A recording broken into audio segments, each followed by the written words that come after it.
immediately. Sir Bernard Hogan-Howe was responding to an LBC investigation which has found a possible link between the death of Vishal Malhotra in 1981 and a notorious paedophile gang. Can't imagine what they've gone through over the last tens of years. That's a terrible thing, and now of course they're still waiting to know what happened to him and who committed that murder.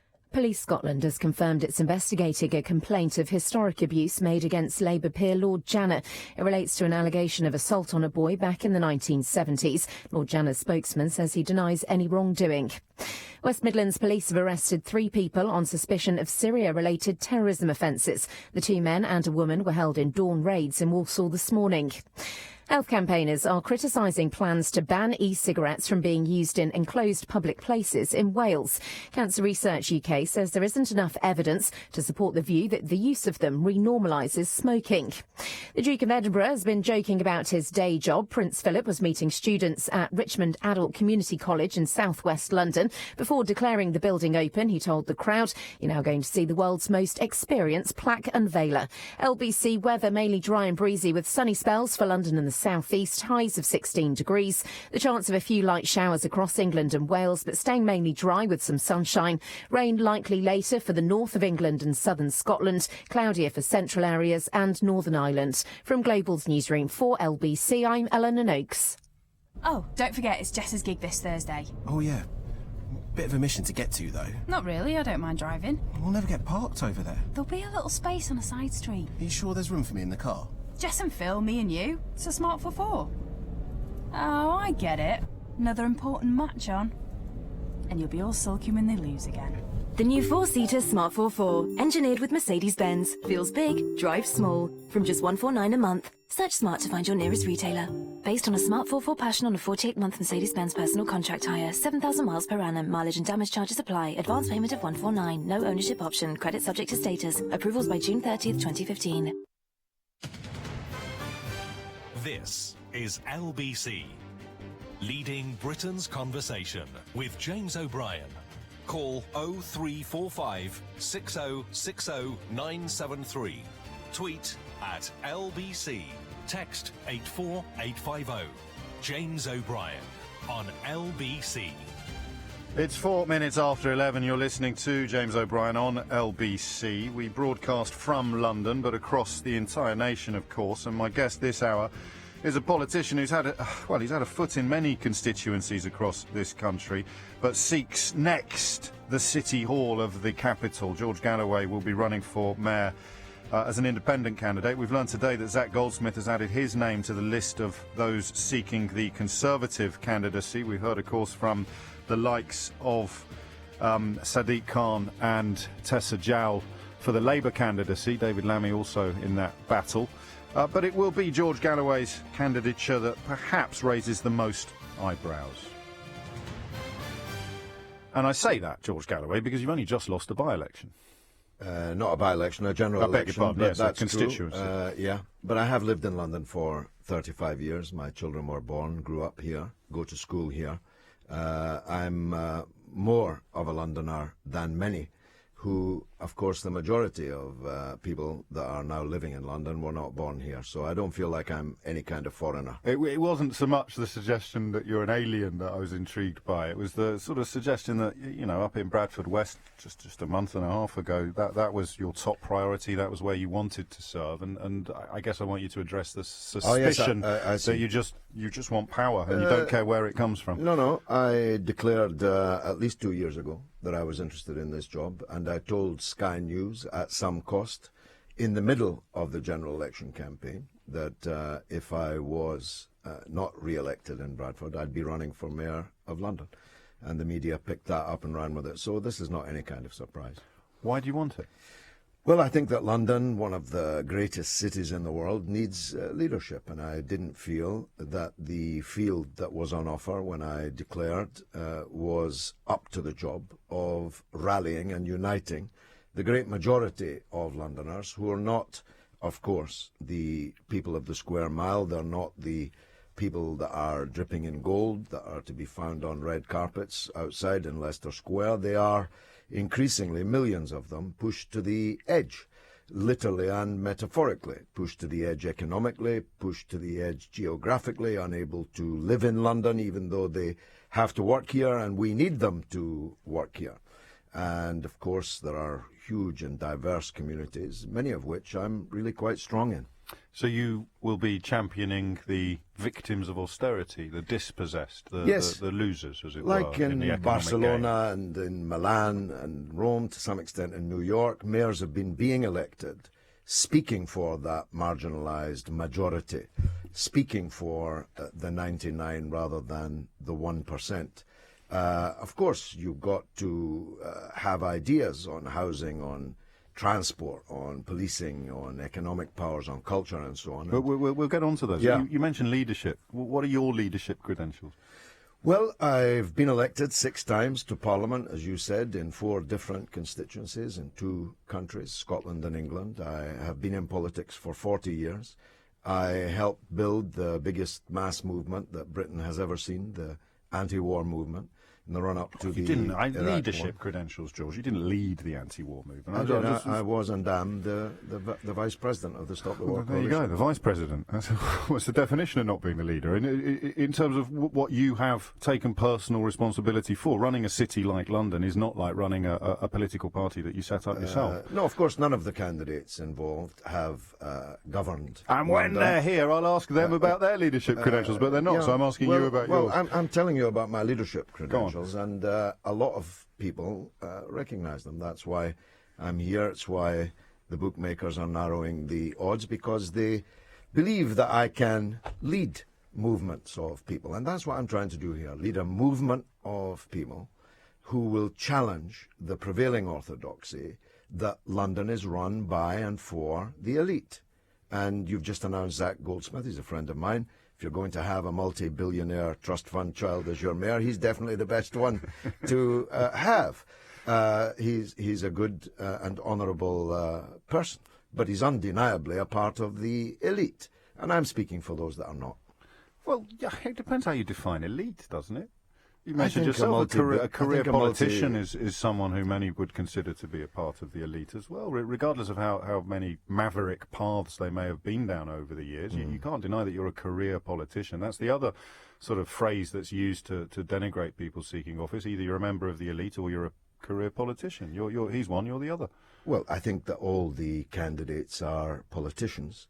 People will choose what kind of politician. I think even my worst critic, and I'm waiting for their call.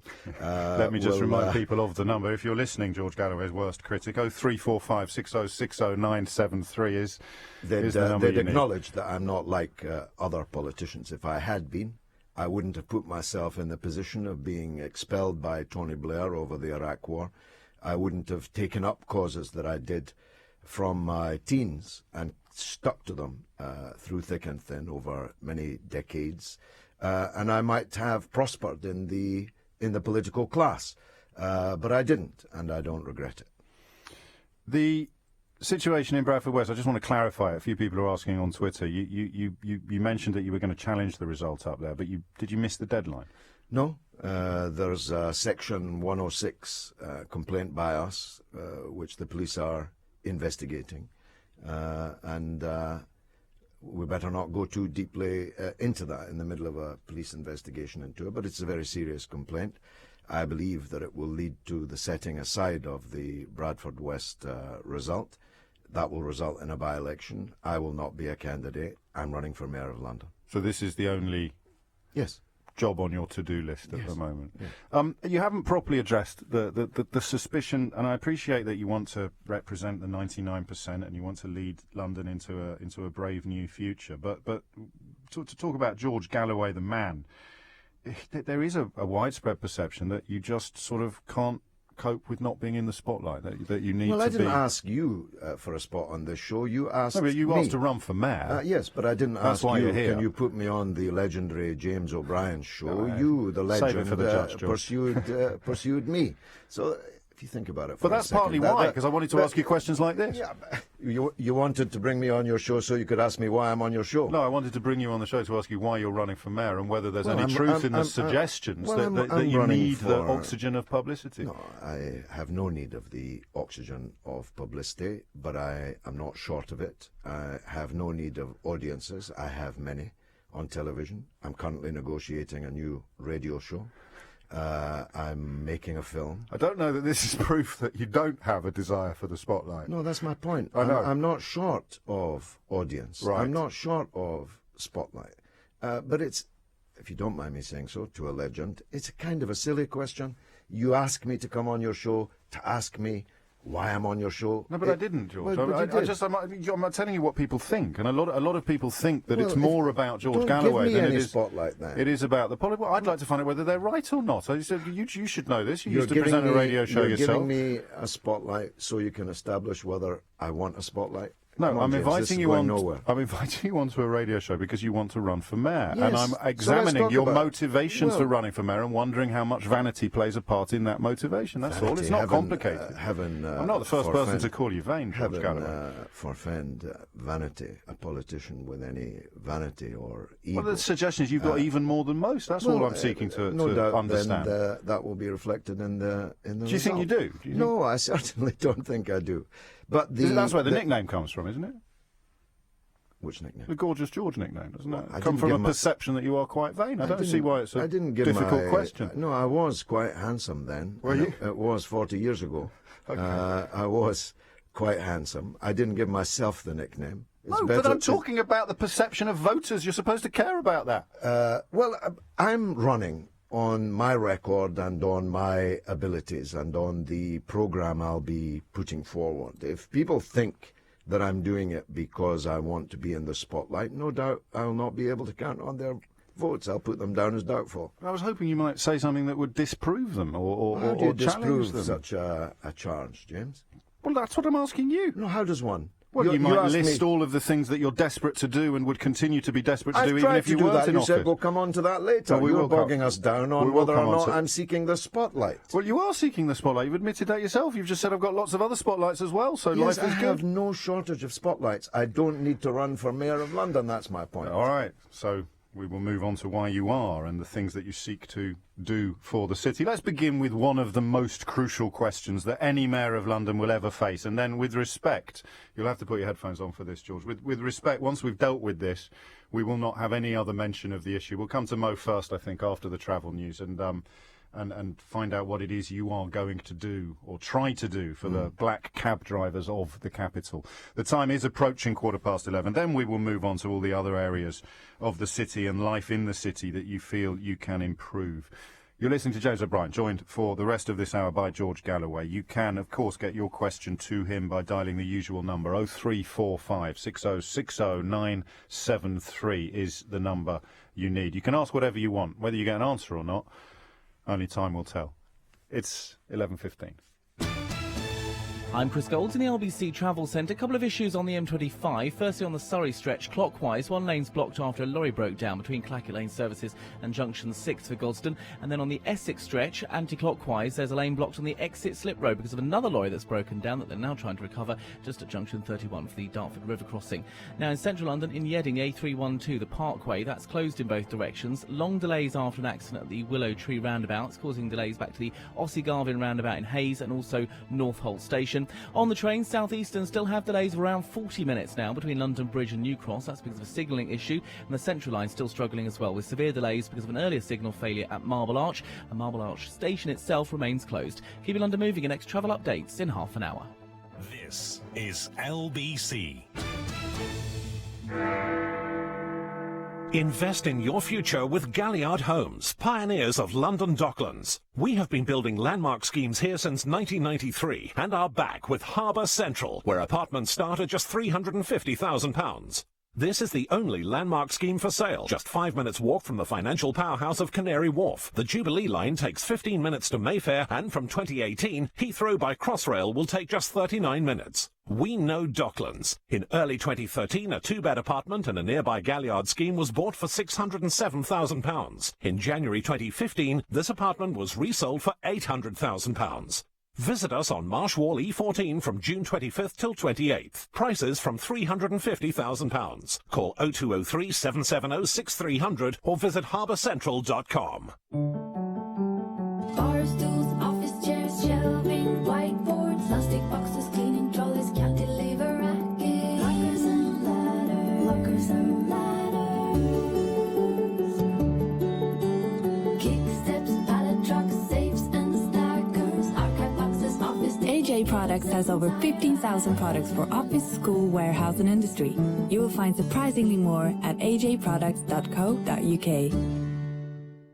If your company is thinking about an office move or refurbishment, now's the time to talk to the experts. Maris Interiors have been designing and fitting out workplaces for 4 decades, from 5,000 to over 100,000 square feet. Initial designs and proposals, custom made for your project, come free of charge and with no obligation. To arrange a meeting or find out more, visit officerelocation.co.uk.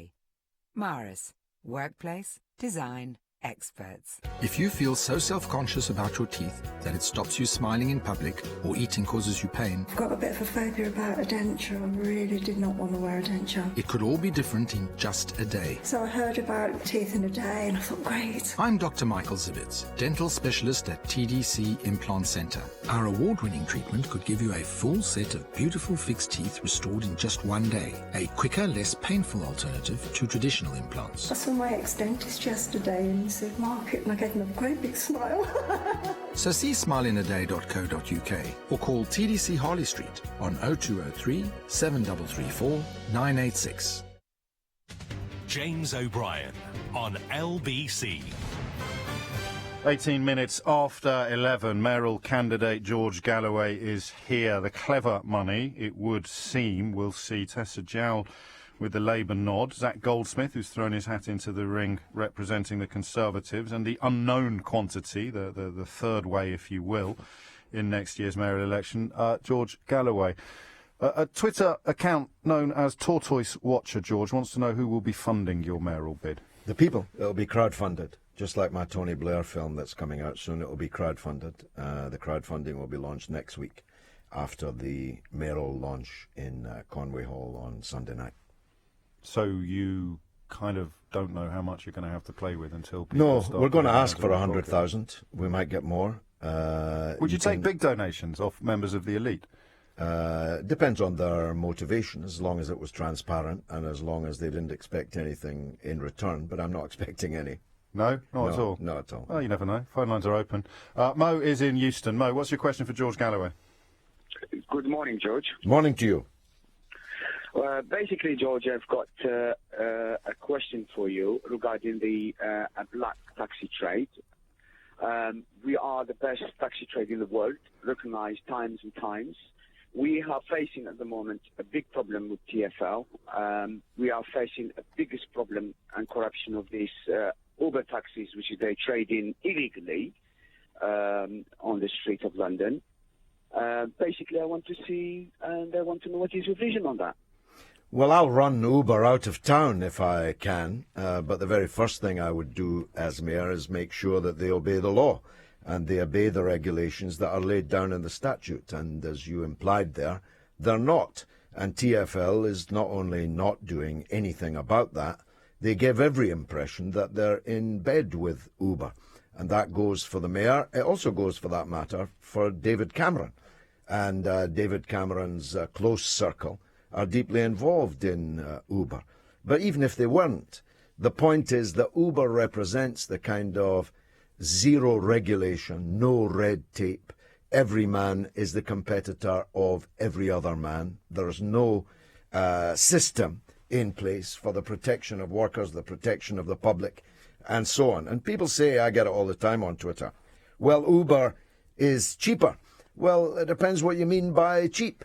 If you're in an accident in an underinsured, seedy saloon car driven by an unregulated driver whose bona fides as a person and as a driver are completely unknown, it won't seem so cheap.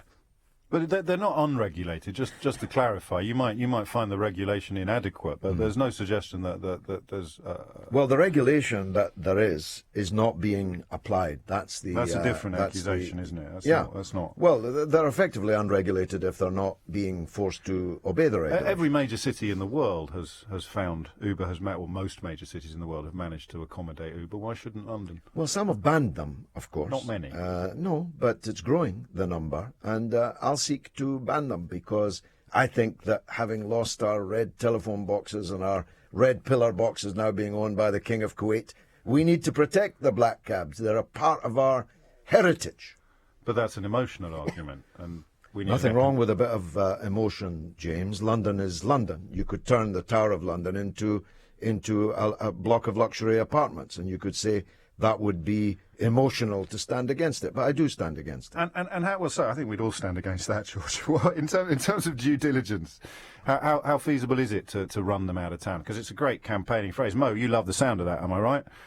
Yes, you are right. You see, so George knows what he's doing, but how plausible is it? How much research, how much work have you done to establish whether or not it's doable rather than just cheerable? But let me say, if you'll forgive me, I've always been with the black cabs long before I was running for Mayor of London. Of course. As a talk show host, I was a cabbie's favourite for many years. I bet you're not an honourary member of the LCDC, are you? Well, I had their spokesman on my television show just the other day. I got the badge, mate. Save it. Good for you. Tell me about how feasible it is to run feasible, Uber out of and town. I am in touch with campaigners in the cities where they have been banned, and I do have a plan for banning them. You'll forgive me if I don't give them prior warning of it. But let's say, as a very first step, all the regulations they're currently breaking would be rigorously enforced by me, which would change the paradigm for a start. And I want to know why TfL are so soft on them. Every time the cab drivers go to the court on this subject, they're asked by the judge, why are you doing this? Why isn't the regulator doing it? Why isn't TfL doing it? And I think that most of the cabbies have got their suspicions about that. They think it's personal, that it's corruption as such. I don't. I think it's ideology. It's the ideology of absolute deregulation. Well, and money. I mean, there's money to be made. There's no. I don't think that's particularly political or controversial. The backers include Goldman Sachs. There's huge amounts of cash to be siphoned from the pockets of black cab drivers and into the pockets of people who back outfits like Uber. Well, black cab drivers. I don't think you're going to have many enemies on this one, are you? Really? Well, I don't know. Black cabs pay tax. Their drivers pay tax. Uber pays zero tax in Britain, and yet hopes to build a monopoly in a city like London. It's ridiculous. Let's go to Johnny, who's in Finchley. Johnny, what's your question for George Galloway? Hello, James. Hello, George. Always a delight to hear you talking. Thank you. As you know. George, I'm Jewish. And last year, during the Israel-Gaza conflict, it seemed that London Jews were exposed to a lot of anti-Semitism. If that were to arise again, what protection would you afford the London Jews, seeing that a lot of them are also black cab drivers? I wasn't expecting that segue at the end, but it's a valid point. It's a valid point that you make. I'll go a little further, Johnny, with your permission. George, you called us as an MP up in Bradford to make the city an Israel-free zone. Will you be doing that in London? No.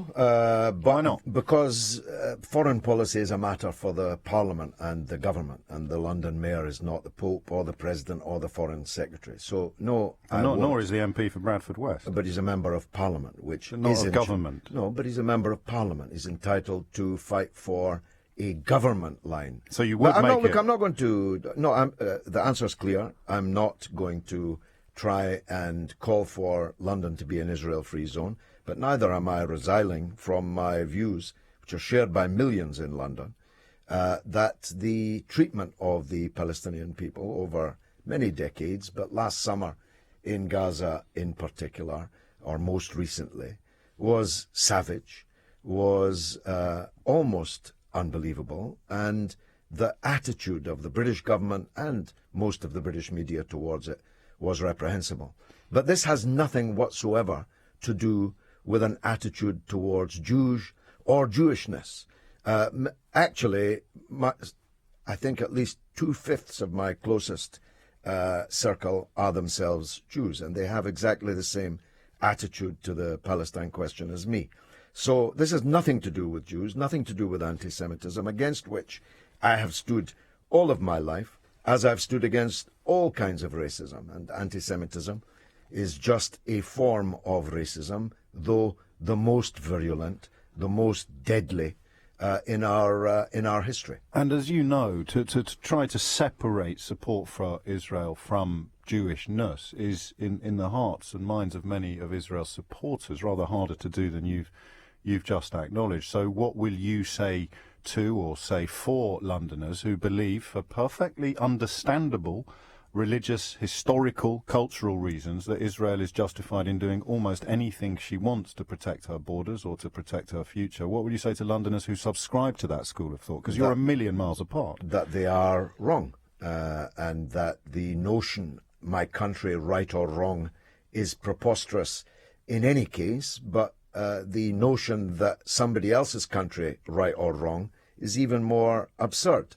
And most Jews in the world were deeply uneasy about the events in Gaza last summer. Some rallied to the Israel flag, but most did not. And the demonstration that was called in support of Netanyahu last summer was one of the smallest Jewish community demonstrations that London had seen for many a year, and perhaps ever, actually, on the matter of Israel. So look, I'm not fighting this election on Israel-Palestine, but if anybody wants to argue with me about the justice of the Palestinian case, you'll find I'm quite a redoubtable arguer for Palestine. I'm sure we will, although Johnny alluded also to the fact that for many exponents of anti-Semitism, they don't really care whether you are pro or anti-Israel. They care only that you're Jewish, and that is something that a mayor of London, if there were to be a flare-up in the Middle East again, a mayor of London would bear some responsibility for. Well, I've supported, for example, the Metropolitan Police protection of Jewish schools and synagogues and other community buildings. On the record, I will support the protection of any religious minority in London against the bigots and the haters. And of course the same will be true of Jews. And the idea that a support for the Palestinian cause in any way conflates with the kind of bigots that are about to try and march, for example, in, I think it's in Hackney. They've certainly been trying in Hackney. Amongst the Hasidic communities there. I'll be there on the streets with the Jewish community, fighting them off if necessary. I hope it doesn't come to that. Will you be welcome? Well, whether I'm welcome or not is another matter. My conscience dictates that I stand beside foursquare any minority that's suffering discrimination of any kind. Johnny, back to you. Sorry, I should have invited you to respond to that. Are you encouraged by what you've heard? I haven't really heard anything because last year I felt very threatened, and I'm 6'3" and I weigh over 200 pounds. I felt very threatened on the streets, and in fact, my daughter, who at the time was 10 years old and goes to a Jewish school, was taken on an outing to Notting Hill Gate, and the class, the school outing rather, the class was split into 4 or 5 groups of half a dozen each, and on 3 occasions within 1 hour, my 10-year-old daughter was sworn at for being a Jew. I need to ask, and I may have misunderstood the thrust of your inquiry here, but what's that got to do with George Galloway? How he would protect Jews well, as a mayor if there was a flare-up of anti-Semitism in London. Okay, Johnny doesn't feel you've provided an adequate answer. You probably do. Do you want to add anything else? Just that the words Notting Hill Gate were resonating for me because I was myself quite severely assaulted there last August, and hospitalised by someone wearing an Israel Defence Force military garb who said in court when he was sentenced to 16 months in jail that he did it for Israel. So I'm utterly opposed to violence, whether it is physical or verbal, and verbal violence against a schoolgirl in Notting Hill Gate is certainly outrageous and a little bit surprising, I must say. But the truth is, there are racists attacking all kinds of religious minorities and attacking them in a very serious way. And we must protect all our minorities. My slogan is, a London for all. And that certainly includes London's Jewish communities. Johnny, I have to go towards the news now. We're already a little late for it. Remember, as I bid farewell to Johnny, it potentially frees up a phone line for you if you've been trying and failing to get through. Judicious use of redial is ordinarily the best way to do it. 0345 6060 973 is the number that you need. George will be with us for another half an hour, so there's time for you to get your question or indeed your point to him before 12 noon. The time now is 11:32.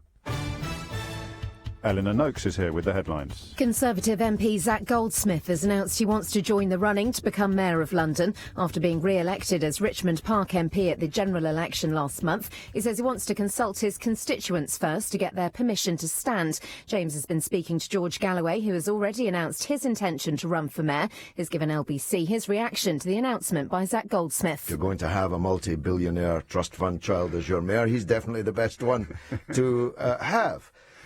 He's a good and honourable person, but he's undeniably a part of the elite, and I'm speaking for those that are not. The name HSBC could disappear from British high streets as the bank rebrands its UK retail operations. It's fuelled speculation branches could go back to being called Midlands Bank. HSBC has also confirmed plans to cut up to 8,000 jobs in the UK and 25,000 globally. West Midlands Police are holding 3 people on suspicion of terrorism offences related to Syria. The 2 men and a woman, who are all in their 20s, were held in raids in Walsall this morning.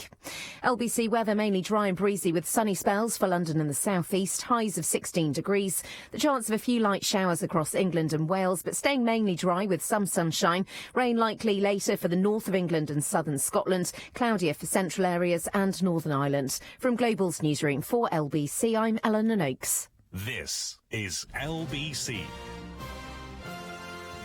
OK, here it comes. The question that will make you a winner. How much will it cost your business to send up to 100 parcels to your UK customers with leading delivery company Interlink Express?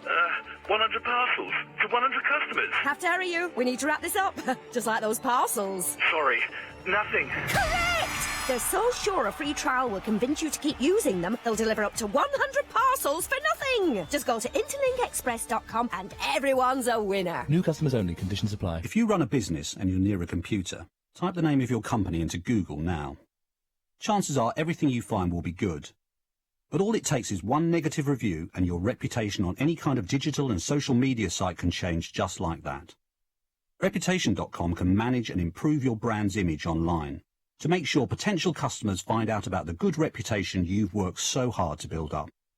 For a free report on your online reputation and to find out how we can help, visit Reputation.com. At Simply Business, we're different because we focus on small business insurance, protecting the people who are building Britain's economy. The builders, the hairdressers, the bookkeepers. We're proud to support 46,000 of you here in London with tailored insurance at a great price. Because we know that Britain is built one kitchen extension, one cut and blow dry, one tax return at a time. Search Simply Business online now to get a quote. Simply Business is authorised and regulated by the FCA. You own this place? Yes, and you are? Winston Wolfe, Direct Line. So you're a landlord, a property magnate, a wise guy. I wouldn't go that far, it's just my wife's old flat. But you have Direct Line landlord insurance, right? After all, they'll pay to repair or replace a broken boiler as standard. No. Oh, maybe not such a wise guy. Boiler cover as standard. Can your landlord insurance do that? Search Direct Line Landlord. Boiler cover with buildings cover excludes wear and tear, underwritten by UK Insurance Limited. Some watches are just watches, but many are luxurious Swiss handcrafted timepieces worth thousands of pounds. And at watches.co.uk, these are the watches that we're really interested in. So if you want to sell a quality Swiss watch, like a Rolex, Patek Philippe, Omega, or other fine Swiss watch brand, and get immediate payment, or if you would like to purchase or part exchange one, visit watches.co.uk. It couldn't be easier. Watches.co.uk, the pre-owned Swiss watch specialist. Drop everything. The unmissable Lexus summer sale is here. From the 11th to the 25th of June, you can get 3.9% APR plus a £3,500 contribution towards a deposit on the award-winning Lexus IS. Lexus. Amazing in motion. 3.9% APR representative with £3,500 finance deposit contribution on a new Lexus IS when financed through Lexus Financial Services. Terms and conditions apply, subject to status to over 18s. Indemnities may be required. Participating centres only. James O'Brien on LBC. 24 minutes to 12. You're listening to James O'Brien on LBC, joined this hour by the mayoral candidate George Galloway. Just to clarify, you'll be running as an independent, not as a... No, I'll be running as the Respect candidate, Right. because we're going to run a slate for the London Assembly too, to try and establish a foothold in that oft-forgotten body. Indeed. Which costs millions to run, but nobody knows anybody that's in it or anything that it does. Well, I'd like to think LBC listeners are a little better equipped than perhaps the average punter with the workings of the London Assembly, but your point stands. Let me just steer you back, if I may, George Galloway, to the events that you mentioned of last summer when you were assaulted in the street. Your attacker did receive a 16-month sentence you were punched, I think, 10 times before a kung fu kick was administered towards you. You're a tough guy, but I sensed immediately after that, when you were talking about it, that you were genuinely very shaken by this. I was really shocked because it came out of nowhere. You know, I'm a former boxer. I like to think, or I used to be able to. I'm 60 now. I was 60 when the assault happened. That I can, if I'm faced with someone, at least put up a fight. But when it comes literally out of the blind spot and there's a blow to your face before you even see the person who is about to deliver it, and then you're lying on the pavement with your back already racked in pain, and the person then climbs on top of you and is really, if he'd had a knife, I'd be dead. And the sort of crazed look in his eyes made me wonder if the knife was next. So it has shaken me. The wounds have healed, but the psychological damage, if you like, is there. I was subsequently attacked 2 more times. So I was attacked 3 times in 4 months. He got 16 months. The other 2 who assaulted me, one verbally, one physically, got on-the-spot fines. But the last of those was on Christmas Eve in Winter Wonderland in Hyde Park, with a bodyguard standing next to me and my 3-year-old son holding my hand. You might ask yourself, what kind of person would assault someone in those circumstances on CCTV? It just, if you like, buttresses my view that violence of this kind, political violence, is completely and utterly beyond the pale. We can't have it. You can't live in a free and democratic country and permit political violence of this kind. If we approach that from the other angle, and if you were seeking to explain it to your son when he was a little older and he asked, why do these people hate you so much, what would you say? How do you rationalise that? Well, it's a very good question. The nature of politics is divisive. You're choosing A or B as a path or a candidate, and it's therefore divisive. The bigger the stakes, in this case all these assaults were linked to the Middle East, the stakes are very high. The quarrel is very ancient and deep. And if you take a stand on one side, then you're going to make enemies on the other side. And if you're quite good at it, if you'll allow me to blow my own trumpet on that. Of course. I mean, the reason why the wildest supporters of Israel hate me so much is because I've been over decades quite a successful advocate of the case against them. So have a lot of people. They don't get attacked in the street. So if I've understood you correctly, the people who don't get attacked aren't as good as you at criticising Israel. Well, they may not have been as forthright, and they haven't, if you like, scored as many goals. I mean, I think that the wildest supporters of Israel reckon that I've been a part of a transformation in Britain. When I took this cause up in 1975, you could have fitted all the supporters of the PLO into this studio. But now we're millions. In fact, the great majority of British people know that the Palestinian issue is central to conflicts in the Middle East and therefore in the world. And I think they think that I have played a role, maybe an important one, in helping transform British public opinion on that matter. And to people who think that then leaches into anti-Semitism, you say what? That it has nothing whatsoever to do with anti-Semitism or Jewishness. We love Jews. We're against the political creed of Zionism. You know, you didn't hate Russians because you were against the Soviet Union. You hated communism. You don't hate Jews because you're against Zionism and the apartheid state of Israel. Mentioning the Middle East, let's go to Vino, who's in Wandsworth. Vino, what's your question for George Galloway? Hi, George. Hi. I've been intrigued ever since I saw your picture in the papers with Saddam Hussein as to the sort of discussions you had with him. You know, I don't think anybody's privy to it. We don't know about it. But it was interesting. Could you be able to tell us something at all? Well, I met him twice, once very briefly in 1994, and the second time for a much longer period, about 90 minutes, in August of 2002.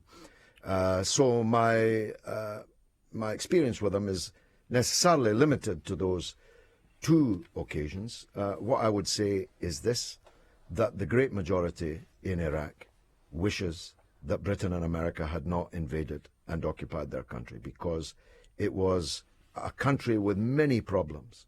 Under Saddam, it has far, far more problems now. And worse, for us, those problems have cascaded around the world. So my view, if that's what you're asking, is that the invasion and occupation of Iraq was a catastrophic error. I think he possibly wasn't asking that. But, you know, correct me if I'm wrong. You just wanted to know what they talked about, right? Well, I was quite interested to know. I think it was a more gossipy. I think it was a more gossipy question than political. And let me just throw in one first of mine. Do you regret saluting his courage and indefatigability as you did? Because I mean, he was a psychopath. I regret the fact that the editing of the piece implies that I was saluting the courage, strength, and indefatigability of the Iraqi people. But I've said that 10,000 times. There's no point really in going over it. What I will tell you of more contemporary, because that was in 2004, this was in 1994, this was in 2002. I did say to him, you have to let these arms inspectors in, and you have to destroy every single piece of weapons of mass destruction that Iraq has, because otherwise Iraq is going to be invaded, overwhelmed, and will be broken into pieces. And he said to me, we would not lie to you. We know everything that you've done to defend the people of Iraq. But we do not have any weapons of mass destruction. And I thought to myself, crikey, he's even lying to me now at the 11th hour. But it turns out he was the one telling the truth, and the leaders of the free world were the ones who were lying. Or wrong, depending on your point of view. I prefer lying. And we'll see from Chilcot who's right about that. Somebody, Matthew Norman, a friend of mine, great writer and humorist, put it in my Blair film like this, that there were three people dominating the news at that time: George Bush, Osama bin Laden, and Saddam Hussein. And the only one who wasn't a religious maniac was Saddam Hussein. And that actually is the truth. It's just coming up to 11:45. The hour is flying by, but there's still time for you to get your point to George Galloway, mayoral candidate. If you want to do that, you can email james@lbc.co.uk. You'll struggle to get through on the phones, to be honest, so why not send me a tweet to @Mr. James. I'll be actually on the subject of Twitter. A lot of people are asking me why you block so many on Twitter. I have a criterion. Bigots. You have a hair trigger. Not so much nowadays, actually. Bigots, sectarians, blasphemers, people who libel, I block them. Though not so much now. I've kind of given up blocking. I do have 1 million followers on social media, so I need help to run these things. I'm not doing it all myself. So if you think you've been blocked unfairly, let me know and I'll reinstate you. How are they going to let you know? There are ways, I think. There are ways. We'll ponder that during the travel news. You're listening to James O'Brien on LBC. It's 11:45. I'm Chris Gold in the LBC Travel Centre. Still got these big problems in Yeading, the A312, the Parkway, still closed in both directions for accident investigation work between the Willow Tree roundabout and the White Hart roundabout. It's causing delays all the way back to the Ossie Garvin roundabout in Hayes and also onto the Target roundabout in Northolt. Not helping matters on the M4 heading to London either. That's much heavier than normal just before junction 2 for Brentford. Delays all the way back to Hayes there. It's much worse than usual onto the two-lane elevated section, with most of you avoiding the problems on the Parkway between Hayes and Northolt. Plus there was a breakdown as well. On the train, South Eastern had delays around 40 minutes still between London Bridge and New Cross. It's all because of a signalling problem at New Cross. They're expecting the delays to continue till at least 1 o'clock this afternoon. And on the tubes, the Central Line still has severe delays because of that signal failure at Marble Arch. Marble Arch station remains closed as well. Keeping London moving in next travel updates in half an hour. This is LBC. Thursday nights on LBC. Join Clive Bull for The Business Show with Moo.com. If you do feel, where do I get this business knowledge from? Go out to business events, find people who have got that knowledge, surround yourself with them, and then literally 6 months down the line, before you know it, you will feel much more confident about the business knowledge as well. Thursday nights at 9 on LBC. The Business Show with Moo.com. For business cards as unique as you. Okay, here it comes. The question that will make you a winner. How much will it cost your business to send up to 100 parcels to your UK customers with leading delivery company Interlink Express? 100 parcels to 100 customers. Have to hurry you. We need to wrap this up. Just like those parcels. Sorry, nothing. Correct! They're so sure a free trial will convince you to keep using them, they'll deliver up to 100 parcels for nothing. Just go to interlinkexpress.com and everyone's a winner. New customers only. Conditions apply. You took a risk and asked her to dance. You took the plunge and asked her to marry you. Life isn't about whether you take a risk, but whether the risk is worth the reward. Rate setters reap the rewards by cutting out the middleman to get a better return. Your capital is at risk, but then earning nothing is not an option, especially when it comes to investing your money. Search RateSetter and make today pay. RateSetter is authorized and regulated by the Financial Conduct Authority. Drop everything. The unmissable Lexus summer sale is here. From the 11th to the 25th of June, you can get 3.9% APR plus a £3,500 contribution towards a deposit on the award-winning Lexus IS. Lexus. Amazing in motion. 3.9% APR representative with £3,500 finance deposit contribution on a new Lexus IS when financed through Lexus Financial Services. Terms and conditions apply, subject to status to over 18s. Indemnities may be required. Participating centres only. What about this one, love? Is it semi-detached? Yeah. Is it 3 bedrooms? Does it have an ensuite? Yeah. Gas central heating? Garden? Yep. South-facing? Yeah. Conservatory? Yep. Shops nearby? Yeah. Off-road parking? Yeah. Double glazing? Does it have a walk-in wardrobe? It's got a shed. It's difficult enough choosing the right house. At NatWest, we help make choosing your mortgage easier. We can even tell you how much you could borrow in just 10 minutes. Talk to us today about our lowest ever mortgage rates, or search NatWest Mortgages. Hello. Come in, Sue. The gas man's just leaving. Bye, Derek. I had British Gas round last week too. My engineer was so thorough. Oh, I bet he wasn't as good as mine. He called to say when he'd arrive. Mine fixed the boiler in a jiffy. Mine was so tidy. Mine assembled my flat-pack dining table and 6 chairs. Really? No, I made that one up. To find out why 9 out of 10 of our surveyed home care customers would recommend us, call 0800 975 0999 or search British Gas. James O'Brien on LBC. 11 minutes to 12 is the time. You're listening to James O'Brien on LBC. Back to your calls in just a moment. George Galloway is with me. I'll just ask you this one, if I may, George. Ask him why, as a Scot, he wants us to remain part of this corrupt, pro-Trident, pro-austerity union. You were quite active in the Yes campaign. I fought hard in the referendum campaign to save the unity of this island, and I would do so again. I don't believe that the Scottish Independence Project would have delivered the kind of change that your texter, tweeter imagines. I think quite the opposite. There would have been a race to the bottom between a permanently conservative England producing a paradise for free markets, deregulated, low public spending, low taxation, and Scotland would have had to chase them to the bottom, to the detriment of working people on both sides of the border. I'll grant him this. I did think that Labour would be elected in May and that the benefits of sticking together would have been, I hoped, quite quickly apparent. That has not happened. It's therefore weakened the union. I suspect that Scotland is on its way out of the country.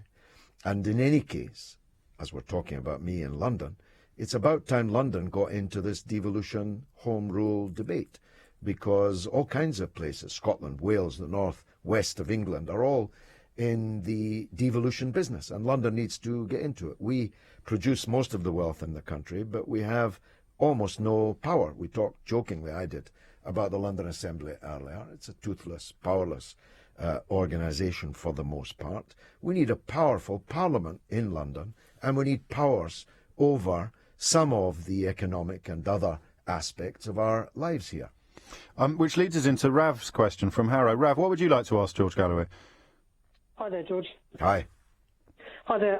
So I've listened to quite a bit of what you've said, some of which I agree with, some of which I am don't quite understand. For instance, I don't know if George really appreciates economics and its role within London. We need pro-choice. We need a market in which Londoners have a choice. For instance, Uber is a good thing. Uber provides choice to Londoners, and the market will decide. I mean, I don't understand why George keeps lambasting these different pro-business choices, and I really wonder whether he appreciates how important businesses can be to London and how that is what is going to be the antidote to inequality. And this is one of the reasons Labour is thought to have lost in May, is that they were perceived as somehow anti-business. Well, my view is this, that markets cannot be allowed to decide everything. If they did, children would still be going up chimneys. The state has a right to, a responsibility to, ensure the public good. And so I believe in a state and private mix, a mixed economy. I don't believe in unfettered, untrammelled free markets, although the Conservatives do, and Uber is the personification of that. It seems to work for you. It doesn't work for the great majority of people in London. And every black cab driver, Rav, is a small businessman, surely? That's correct. I mean, unfortunately, the way the cookie crumbles is Uber have the resources, they have the marketing power. Yes, which is why they're doing so well. I did say when Mo asked the original question we were only going to take one on cabs, so I'm sticking to my guns on that one. And I want to hear from Ali, who's in Willesden. Ali, what's your question? Hi.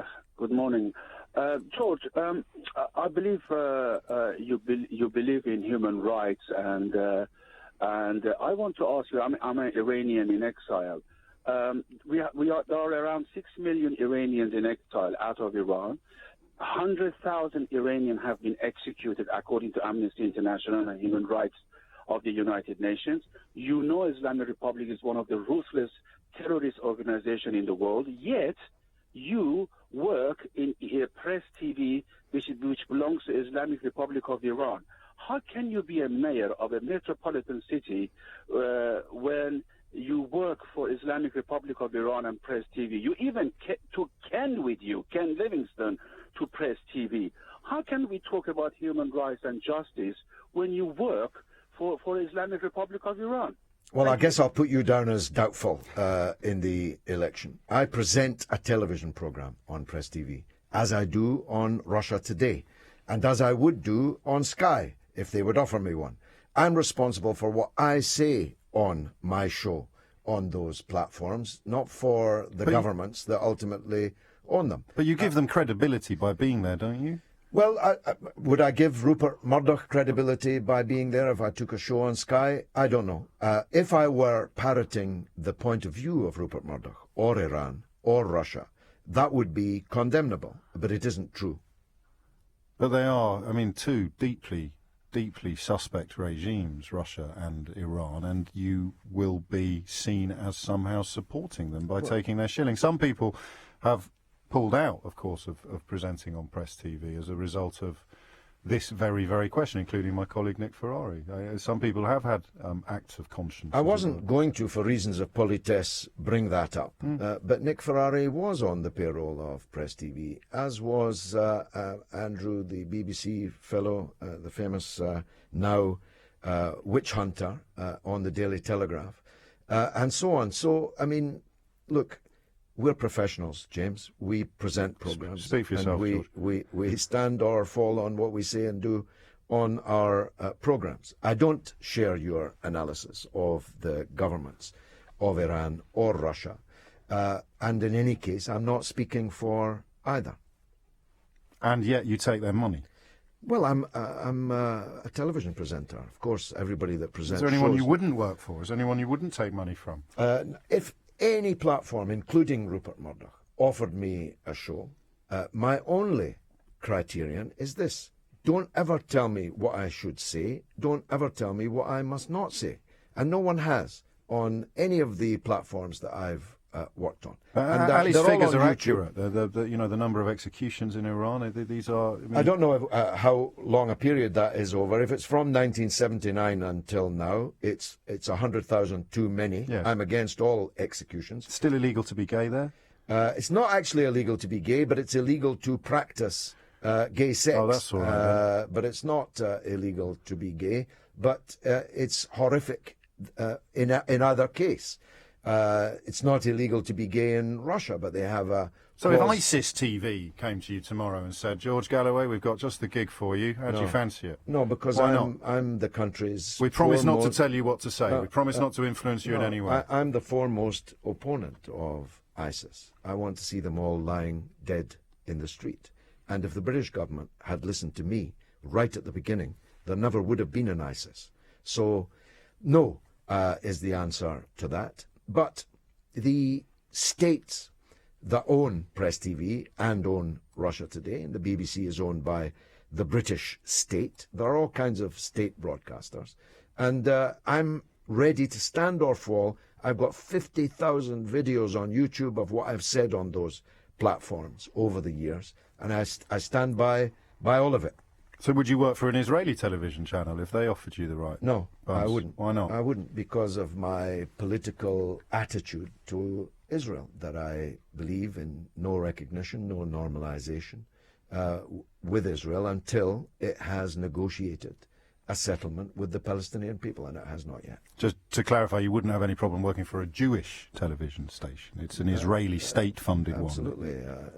I love Jews. I just hate the Israeli apartheid state. And some people will be deeply unhappy that you even employ that language, but I sense that as the mayoral election looms ever closer, you won't be stopping. No. Jimmy Carter was the first person to call it an apartheid state, the former president of the United States. I believe that he was right about that. It's very short of time. Are we too short of time? Can we squeeze in? Mary and Finchley, can you just ask your question very briefly, if you don't mind? Yeah, you've been around, Mr. Galloway, good morning, good afternoon. You've been around Westminster an awful long time. Do you have a personal opinion as to why Greville Janner has never been prosecuted? And there was evidence from before. He evidently has had dementia. All allegations, of course, persistently denied. But the question is clear. Why do you think that these allegations have never been officially followed up? Because he's part of the magic circle around Westminster of the powerful looking after their own. And I listened to your discussion on that earlier. It was very, very powerful radio. It is an outrage that Greville Janner was not prosecuted when he was able, and it's an outrage that we're being told that he's now unable to face justice, but nobody quite believes it, and the best place to establish it would have been in a court of law. Greville Janner made a career out of demanding, and entirely correctly, I supported him, that every last Nazi war criminal, however old, however infirm, however they are suffering from dementia or anything else, if necessary, should be carried into a court of law to face their heinous crimes. And I think the same is true of Janner. George Galloway, final question. This is a tweet from Brendan. This is during a run-in you had a few years ago with Frank Lampard, James. George Galloway described you as a disc jockey making a name for himself. Is an apology due? I'm not sure if I did do that, because I'm actually one of your admirers. But if I did, then I apologise. Though we've all been disc jockeys from at one time or another. Indeed we have. Time is just approaching 12 noon. George Galloway, many thanks. You'll be back, I'm sure, as the mayoral election looms ever closer. You are listening to James O'Brien on LBC. Back into the news of today, straight after the news, and that once again involves animals that some people call pets and other people call demonic, devilish, and whether or not those two camps can ever be encouraged to meet. The question that seems most pertinent to that ambition is this: why do people want dogs that are usable as weapons? People who tell me they don't want the dog to be a weapon, why not choose a dog that isn't? Why not choose an animal that is not prone to particularly vicious behaviour? I want to understand. I've tried in the past and I've failed, but you never stop trying. Time now is 12:01. On FM, online,